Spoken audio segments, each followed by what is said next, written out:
All right, to give you guys an update on the CountCam2 repair, I've finished 3 so far in a day, but we are gonna pause for a second to go over the CountCam3 Plus. Now the CountCam3 Plus is a very different form factor, and it's a lot longer than the CountCam2.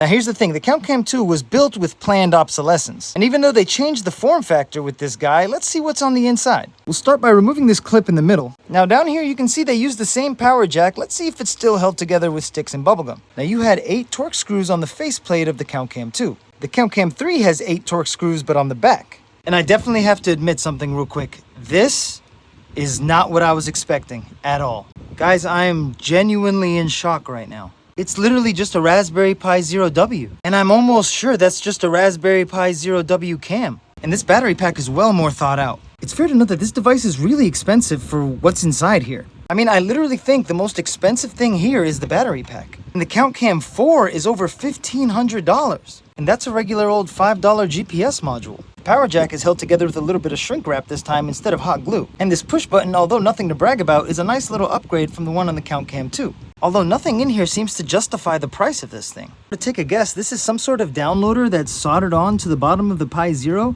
and this little attachment that attaches to the data line of the Pi Zero, and the board underneath it is just held together with hot glue. You've got a simple board right here to regulate inputs, as well as a micro SD card that we'll be making a copy of just in case. Just a regular Pi Zero.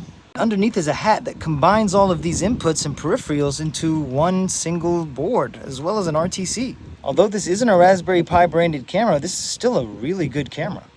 Now the actual problem with this device is when it's recording, there are lines on the camera feed, which could indicate a few things. It could be the camera connector, it could be the camera cable, or it could be the camera's camera connector. But I do have to give the CountCam 3 credit because it seems really repairable, a lot more thought out than the CountCam 2. Still a little bit of hot glue, but I mean, you find hot glue in everything. It's just there isn't hot glue everywhere this time. As well as actually screwing most of the parts down to the board. They definitely fixed the power port problem. The battery is easily removable. I still don't think that the $1,000 plus price point that these devices are priced at is really reasonable. Well, that's the teardown.